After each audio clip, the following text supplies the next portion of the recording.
Item ಯಾವುದೇ ಇರಲಿ try ಮಾಡಿ ಆಚಿ ಚಿಕನ್ ಮಸಾಲಾ. ಇಂಧನ ಉಳಿಸುವಂತೆ ಪ್ರಧಾನಿ ಮೋದಿಯವರ ಕರೆಯ ಹಿನ್ನೆಲೆ ಈಗ ಬೆಂಗಾವಲು ವಾಹನವನ್ನು ಬಿಟ್ಟು ತೆರಳಿದ್ದಾರೆ ಶಾಸಕ ಪೊನ್ನಣ್ಣ. ಸೊ AS ಪೊನ್ನಣ್ಣ ಯಾರು ಅಂತ ಹೇಳಿದ್ರೆ CM ಕಾನೂನು ಸಲಹೆಗಾರರು. ಸೊ ಹಂಗಾಗಿ 2 ಅಥವಾ 3 ವಾಹನಗಳು ದಿನನಿತ್ಯ ಅವರ ಹಿಂದೆ ಮುಂದೆ ಓಡಾಡ್ತಾ ಇತ್ತು. ಸೊ ಈಗ ಅದೆಲ್ಲವನ್ನು ಬಿಟ್ಟು ಯಾವಾಗ ಮೋದಿಯವರ ಒಂದು ಸಂದೇಶ ಬರುತ್ತಲ್ಲ ಅದನ್ನು ಇಲ್ಲಿ ಪಾಲನೆ ಮಾಡ್ತಾ ಇರುವಂಥದ್ದು. ಸೊ ಹಂಗಾಗಿ ಇವತ್ತು ಈ ರೀತಿಯಾಗಿ ಅದೆಲ್ಲ ಕಡಿತ ಮಾಡಬೇಕು ಅಂತೇಳಿ SP ಅವರಿಗೂ ಕೂಡ ಇವರು ಪತ್ರವನ್ನು ಬರೆದಿದ್ದಾರೆ. ಇದರಲ್ಲಿ ಯಾವುದೇ ರೀತಿಯ ರಾಜಕೀಯ ಇಲ್ಲ ಅಂತ ಅವ್ರು ಹೇಳಿದರು. ಜಿಲ್ಲೆನಲ್ಲಿದ್ದಾಗ 2-3 ವಾಹನಗಳು ಬಂದ್ಬಿಡ್ತದೆ. ಅಲ್ಲೇ ಲೋಕಲ್ ಪೊಲೀಸ್ನವರು ಮತ್ತು ಹಿಂದೆ ಒಂದು ಮುಂದೆ ಒಂದು.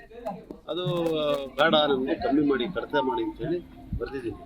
ಅದಕ್ಕೆ ಕಾರಣವೇ ಇದು ಇವತ್ತಿನ ಪರಿಸ್ಥಿತಿ. ಮತ್ತು ನಾನು ಕೂಡ ತಿಳ್ಕೊಂಡು ಮತ್ತು ಮಾಲಿನ್ಯ ಕೂಡ ಹೆಚ್ಚಾಗ್ತದೆ, ಅವಶ್ಯಕತೆಯೂ ಕೂಡ ಇದೆ.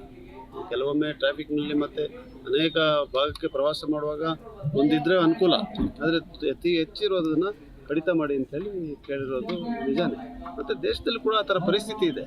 ನಾವು ಏನೇ ರಾಜಕಾರಣ ಇರ್ಬೋದು, ಯಾವುದೇ ರಾಜಕೀಯ ಪಕ್ಷ ಆಡಳಿತದಲ್ಲಿರ್ಬೋದು, ನಾವು ಇವಾಗ ಅದನ್ನು ಎತ್ತೆಚ್ಕೊಂಡು ನಮ್ಮ ಕೈಯಲ್ಲಾಗುವಂಥದ್ದು ಕೆಲಸವನ್ನು ಮಾಡುವುದು ಸೂಕ್ತ. ಅದ್ರ ಬಗ್ಗೆ ನಾನೇನು ಎರಡನೇ ಮಾತಿಲ್ಲ.